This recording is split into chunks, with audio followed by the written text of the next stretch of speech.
পুলিশের চক্ষু লজ্জা কোথায় নাবলে খুনিরা পুলিশের সামনে আগের রাতে হুমকি দিয়ে পরের দিন এসে খুন করার সাহস পায়? চক্ষু লজ্জা কোথায় নাবলে পুলিশ কর্তার পরিবার টেনে অকথ্য গালিগালাজ করলেও বহাল তবিয়াতে ঘুরে বেড়ান শাসক নেতা? একবার জিপটা দেখাবেন আপনার, একবার জিপটা দেখতে চাই আপনার, কতটা মোটা আর কতটা পাতলা হয়ে গেছে।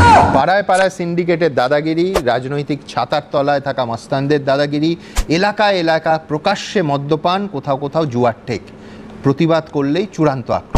এই ধরনের ঘটনা একটার পর একটা ঘটে চলেছে এবং দুর্ভাগ্য কি জানেন, যে পশ্চিমবঙ্গের রাজনৈতিক ইতিহাসে বয়ান পাল্টে যায়, ক্ষমতা পাল্টে যায়, নেতাদের মুখগুলো পাল্টে যায়, কিন্তু ওই অন্ধকার কালো ছবিটা পাল্টায় না। আমি বলছি কারণ কি রাজনীতি? পুলিশ চাইলে অ্যাক্ট করতে পারে, সুনীল গাঙ্গুলি লিখেছিলেন কেউ কথা রাখে না, অথচ এই দুষ্কৃতীরা তাদের কথা রাখতে পারলো। বলেছিল সকালে এসে খুন করে দিয়ে যাব, খুন করে দিয়ে চলে গেল। আবার বলছি চাইলে পুলিশ পারে, এবং পুলিশ যখন না চায় তখন পরপর ঘটনাবলী চোখে আঙুল দিয়ে দেখিয়ে দেওয়া যায় যে কোন অন্ধকারের রাজত্ব কায়েম হয়। ঘটনাগুলো একই ঘটে, শাসক পাল্টে যায়।